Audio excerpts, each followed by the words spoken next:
രണ്ട് തവണ അധികാരത്തിലേറി മൂന്നാം തവണയും അധികാരത്തിൽ തുടരാനുള്ള മുഖ്യമന്ത്രി പിണറായി വിജയന്റെ ശ്രമങ്ങൾക്ക് തടയിടുന്നത് കേരളത്തിലെ രണ്ട് മുൻ MLA മാരായിരിക്കുമോ? ഈ ഒരു ചോദ്യമാണ് പ്രധാനമായും ഇപ്പോൾ ഉയരുന്നത്. അമ്പലപ്പുഴയിൽ മത്സരിക്കാൻ മുൻ മന്ത്രി ജി സുധാകരൻ, അതേപോലെ തന്നെ പാലക്കാട് ജില്ലയിൽ നിന്ന് മത്സരിക്കാൻ, ഷൊർണൂരിൽ നിന്ന് മത്സരിക്കാൻ മുൻ MLA PK ശശിയും തയ്യാറെടുക്കുന്നു. ഇതിൽ ജി സുധാകരൻ ഒരുപക്ഷെ സ്വതന്ത്രനായിട്ടാണ് അദ്ദേഹം മത്സരിക്കുക എന്നാണ് അദ്ദേഹം ഇപ്പോൾ പറയുന്നതെങ്കിലും UDF അദ്ദേഹത്തെ പിന്തുണച്ചുകൂടായികയില്ല. മറുഭാഗത്ത് പാലക്കാട് PK ശശി ഏതാണ്ട് UDF-മായി സംസാരിച്ച് ധാരണയിലാണ്. അദ്ദേഹം പുറത്ത് ഒറ്റപ്പാലത്താണ് മത്സരിക്കുക എന്ന് പറയുന്നുണ്ടെങ്കിലും അദ്ദേഹം ഷൊർണൂരിലായിരിക്കും മത്സരിക്കുക എന്നാണ് അറിയുന്നത്. ഈ രണ്ട് MLA-മാരും ഈ രണ്ടുപേരും MLA-മാരായി ജയിച്ചു വരാതിരിക്കാൻ CPM അതിൻ്റെ എല്ലാ ശക്തിയും ഉപയോഗിക്കും എന്നർത്ഥം. ഒരുപക്ഷെ ഇതിനു മുമ്പും CPM-ന്റെ വിമതന്മാർ നിയമസഭയിൽ കയറിയിട്ടുണ്ട്. MV രാഘവൻ പാർട്ടി നേതൃത്വത്തിനെതിരെ വെല്ലുവിളിച്ച് പുതിയ പാർട്ടി ഉണ്ടാക്കി പുറത്തുപോയ ആളാണ്. അദ്ദേഹം നിയമസഭയിൽ കയറിയിട്ടുണ്ട്, അദ്ദേഹം മന്ത്രിയായിട്ടുണ്ട്. നിയമസഭയിൽ വെച്ച് തന്നെ CPM-മാർ അദ്ദേഹത്തെ കയ്യേറ്റം ചെയ്യുകയും ചെയ്തിട്ടുണ്ട്. അതേപോലെ തന്നെ ശെൽവരാജ് നെയ്യാറ്റിൻകരയിൽ CPM-ന്റെ MLA ആയിരുന്നു. അദ്ദേഹം രാജിവെച്ച് പിന്നീട് UDF-ന്റെ MLA ആയിട്ട് ഉമ്മൻചാണ്ടി മന്ത്രിസഭാ കാലത്ത് അദ്ദേഹം ജയിച്ചിട്ടുണ്ട്. ഇങ്ങനെയൊക്കെ ആണെങ്കിൽ പോലും മൂന്നാം തവണയും അധികാരത്തിലെത്താനുള്ള പിണറായി വിജയന്റെ ശ്രമങ്ങൾക്ക് ഏറ്റവും വലിയ തിരിച്ചടി നൽകുന്നത് ഈ രണ്ട് നേതാക്കന്മാരായിരിക്കും. ഇതിൽ തന്നെ ജി സുധാകരന് വളരെയധികം നല്ല ചരിത്രമുള്ള ഒരു നേതാവാണ്. കാരണം അദ്ദേഹം SFIയുടെ ആദ്യത്തെ സംസ്ഥാന പ്രസിഡന്റായിരുന്നു.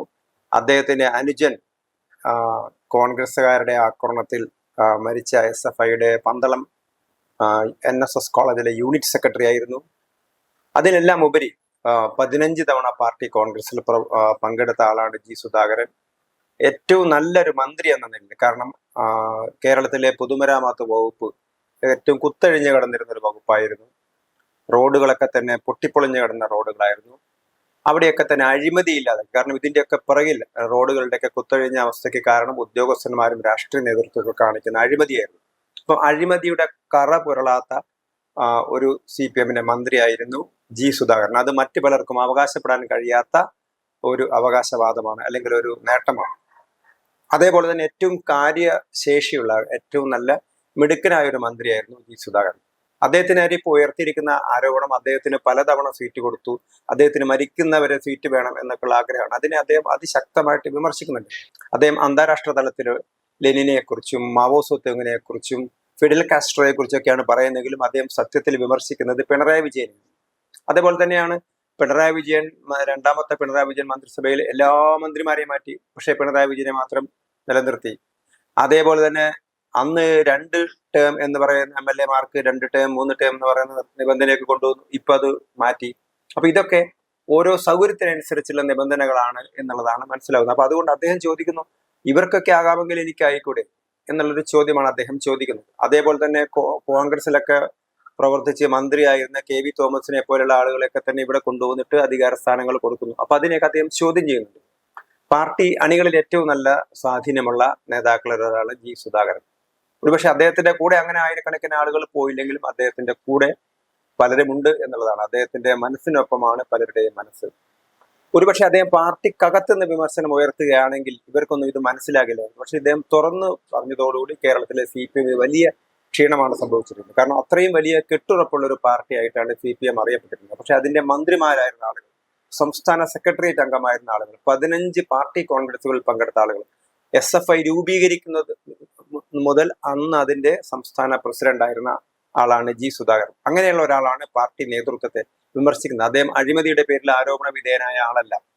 അപ്പം അങ്ങനെയുള്ള ഒരാൾ പാർട്ടി നേതൃത്വത്തെ വിമർശിക്കുന്ന സമയത്ത് അതിലെന്തോ കാര്യമുണ്ട് എന്നുള്ളത് ജനങ്ങൾക്ക് മനസ്സിലാവും, പൊതുജനങ്ങൾക്ക് മനസ്സിലാവും, പാർട്ടി അനുഭാവികൾക്ക് മനസ്സിലാവും. അപ്പൊ അവരുടെ ഇടയിലേക്ക് ആശയക്കുഴപ്പമുണ്ടാക്കാൻ അദ്ദേഹത്തിന് കഴിഞ്ഞിട്ടുണ്ട് എന്നുള്ളത് വ്യക്തമാണ്.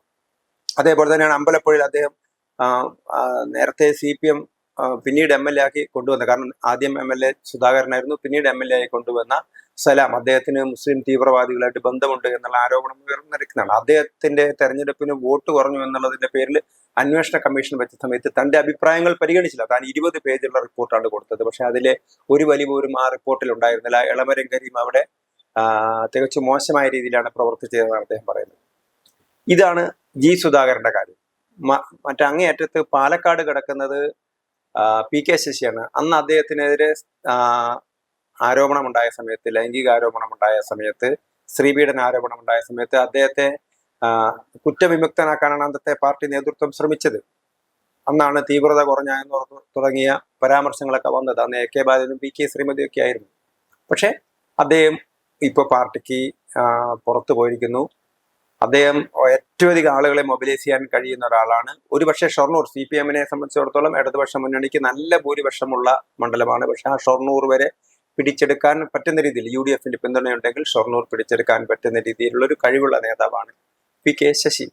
അപ്പൊ അതുകൊണ്ട് ഈ രണ്ടുപേരും, സുധാകരന്റെ ഒരു വ്യക്തിത്വം വേറെയാണ്, PK ശശിയുടെ വ്യക്തിത്വം വേറെയാണ്. പക്ഷെ ഈ രണ്ടുപേരും നിന്ന് കഴിഞ്ഞാൽ അത് CPM-ന് വലിയൊരു ക്ഷീണമായിരിക്കും സംഭവിക്കുക. പിണറായി വിജയന്റെ മൂന്നാം മുഖ്യമന്ത്രി എന്ന പദത്തിലേക്കുള്ള മുഖ്യമന്ത്രി പദത്തിലേക്കുള്ള മൂന്നാം തവണ അധികാരത്തിലേറാനുള്ള പിണറായി വിജയന്റെ ശ്രമങ്ങൾക്ക് തടയിടുന്നത് പ്രധാനമായിട്ടും ഈ തരത്തിലുള്ള ആരോപണങ്ങളായിരിക്കും. പാർട്ടിക്കകത്തുനിന്ന് വരുന്ന ആരോപണങ്ങളായിരിക്കും. ഒരുപാട് MLA-മാരൊക്കെ നേരത്തെ തന്നെ പാർട്ടി നേതൃത്വത്തെ ചോദ്യം ചെയ്തിട്ടുണ്ട്. അതേപോലെ തന്നെ ഇത്തവണയും പലരും MLA-മാരായിരുന്ന ആളുകൾ പാർട്ടി വിട്ടിട്ടുണ്ട്. നേരത്തെ അൽഫോൺസ് കണ്ണന്താനം CPM-ന്റെ ഒരു സ്വതന്ത്ര MLA ആയിരുന്നു. അതേപോലെ തന്നെ ഇടുക്കിയിൽ ദേവികുളത്ത് രാജേന്ദ്രൻ ഉണ്ട്. പക്ഷെ അദ്ദേഹം BJP-യിലാണ് പോയത്. അതുകൊണ്ട് തന്നെ അദ്ദേഹത്തിന് നല്ല സ്വാധീനം ഉണ്ടെങ്കിലും BJP-യുടെ വോട്ട് കൊണ്ട് മാത്രം അദ്ദേഹത്തിന് ജയിച്ചു വരാൻ കഴിയില്ല.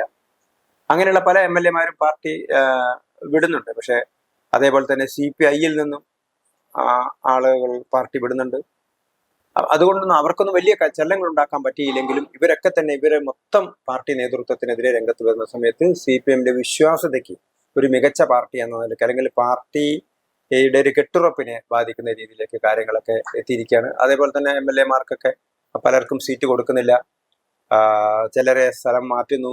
ഉദാഹരണത്തിന് KK ശൈലജയെ സ്ഥലം മാറ്റുന്നു. സംസ്ഥാന സെക്രട്ടറി ഗോവിന്ദന്റെ ഭാര്യയ്ക്ക് സീറ്റ് കൊടുക്കുന്നു. അപ്പൊ ഇതൊക്കെ വലിയൊരു ആരോപണങ്ങളായിട്ട് പാർട്ടി അണികളിലേക്ക് വരാം. സാങ്കേതികമായിട്ട് ചിലപ്പോൾ അതിനകത്തൊന്നും തെറ്റൊന്നുണ്ടാവില്ല. പക്ഷെ പാർട്ടി അണികളെ സംബന്ധിച്ചിടത്തോളം ഇതൊരു വിഷയമായിട്ട് വരാം. അതുകൊണ്ട് തന്നെ രണ്ടുപേർ MLA-മാരായി വരുന്നതിനെ നഖശികാന്തം എതിർക്കാനായിരിക്കും CPM ശ്രമിക്കുക. പിന്നീട് CPM-ന് പ്രശ്നം ഉണ്ടാക്കാൻ പോകുന്നത് PV അൻവറാണ്. പലതവണ നിലമ്പൂരിൽ നിന്ന് ജയിച്ച CPM സ്വതന്ത്രനായി ജയിച്ച നിയമസഭയിലെ CPM-ന്റെ നിരയിലെ വലിയൊരു ബഹളം ഉണ്ടാക്കുന്ന ഒരാളായിരുന്ന PV അൻവർ. അൻവർ പാർട്ടി വിട്ട് അദ്ദേഹം പുറത്തു വന്നിരിക്കുകയാണ്. അദ്ദേഹം ഇപ്പോ പൊതുമരാമത്ത് വകുപ്പ് മന്ത്രി, പൊതുമരാമത്ത് വകുപ്പ് മന്ത്രിയുടെ മുഖ്യമന്ത്രിയുടെ മരുമകൻ കൂടിയായ മുഹമ്മദ് റിയാസിനെതിരെ ബേപ്പൂരിൽ മത്സരിക്കുകയാണ്. ബേപ്പൂർ ഒരുപക്ഷെ CPM-ന് വലിയ സ്വാധീനമുള്ള മണ്ഡലമായിരിക്കാം. പക്ഷെ അവിടെ വിറപ്പിക്കുകയാണ് സത്യത്തിൽ അദ്ദേഹം മുഹമ്മദ് റിയാസിനെ, CPM-നെ ചെയ്യുന്നത്. കേരള നദുവത്തുൽ മുജാഹിദ് സംഘടനയായ നദുവത്തുൽ മുജാഹിദീൻ സംഘടിപ്പിച്ച ഇഫ്താർ വിരുന്നിൽ അവർ അൻവറെയാണ് വിളിച്ചത്, അവർ റിയാസിനെ വിളിച്ചില്ല. അപ്പൊ അതുകൊണ്ട് തന്നെ മുസ്ലിങ്ങളുടെ ഇടയിൽ വലിയൊരു സ്വാധീനം ഉണ്ടാക്കിയെടുക്കാൻ അദ്ദേഹത്തിന് കഴിഞ്ഞു. അദ്ദേഹം കുറെ ദിവസമായിട്ട് ബേപ്പൂരിൽ തമ്പടിച്ചിരിക്കുകയാണ്. ഒരുപക്ഷെ മുഹമ്മദ് റിയാസ് തോറ്റാലും നമുക്ക് അത്ഭുതപ്പെടാനില്ല. അങ്ങനെ CPM-ന് ഇത്തവണ ഒരുപാട് മുൻ MLA-മാർ അവർക്ക് CPM-ന് വലിയൊരു തലവേദനയാണ് സൃഷ്ടിച്ചുകൊണ്ടിരിക്കുന്നത്.